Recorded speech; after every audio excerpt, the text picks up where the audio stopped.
Every day, you live in a world that is filled with laws. When your parents drive a car, there are laws telling them how fast to drive and when to stop.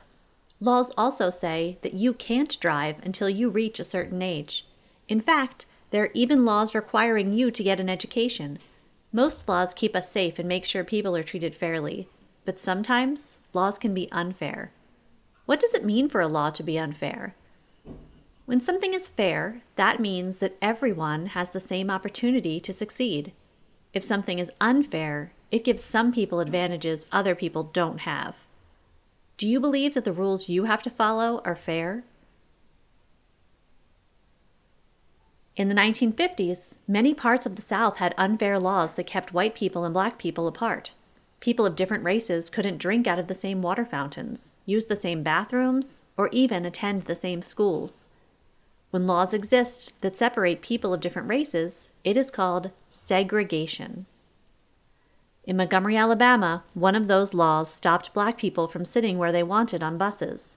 They were forced to sit at the back of the bus and to give up their seats if a white person wanted to sit there. This is a story about a woman named Rosa Parks, who thought this law was unfair and set out to change it. In this lesson, you will learn about Rosa Parks and how her actions helped stop the unfair laws in Montgomery, Alabama. You might have already heard of Rosa Parks, so before we start, let's take a minute and think, what do you already know about her? What do you wonder about her? On December 1st, 1955, Rosa Parks boarded a bus in Montgomery, Alabama to go home from work. She sat down in the middle of the bus. The bus began to get crowded. A white man boarded soon after, and the bus driver ordered Rosa Parks to give up her seat for the white man. He ordered her to move to the back of the bus. He was allowed to do that because the law said that buses in Montgomery were segregated. What does it mean that buses were segregated?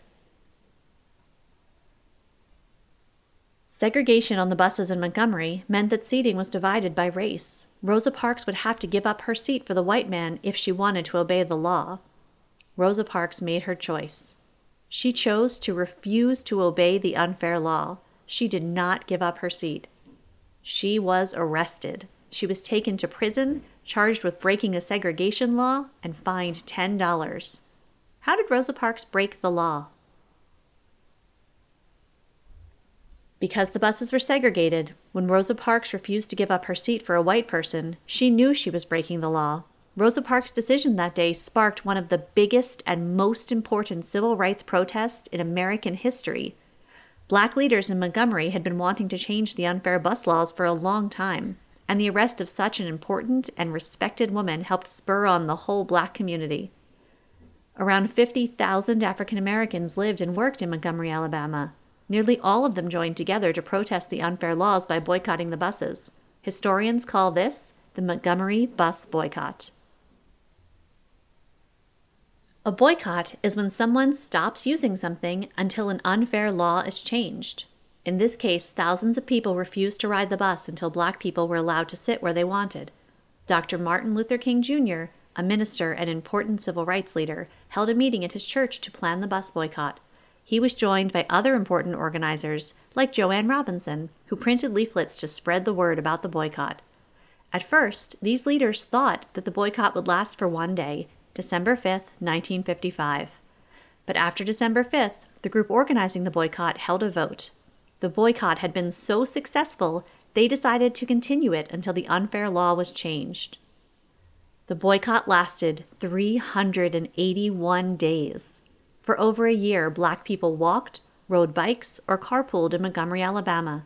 They walked through snow and on hot days. They walked even though some white people were angry with them and attacked them. They walked because they knew it was the right thing to do. Their efforts had a huge impact on the city of Montgomery. 75% of the bus riders in Montgomery were people of color. Because so many black people decided not to ride the bus anymore, the bus companies lost about $3,000 a day.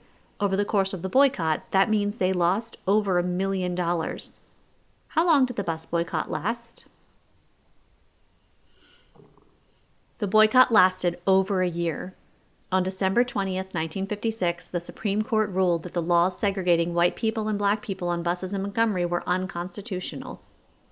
That means that the laws went against our Constitution and had to be changed. The boycotters had won. The next day, the buses were no longer segregated. The protesters had won a huge victory in the Supreme Court, but their impact went even further. Their leaders, like Dr. King, took the lessons they learned in Montgomery and went on to change other unfair laws.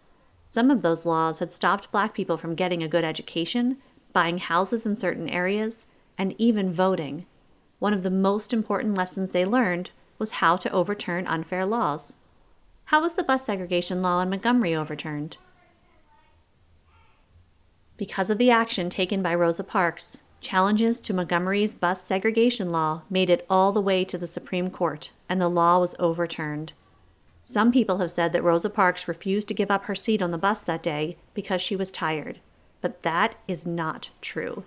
Rosa Parks had been a civil rights activist for a long time. When she made her choice, she made it knowing that she would be arrested and believing she could change unfair laws. She was right.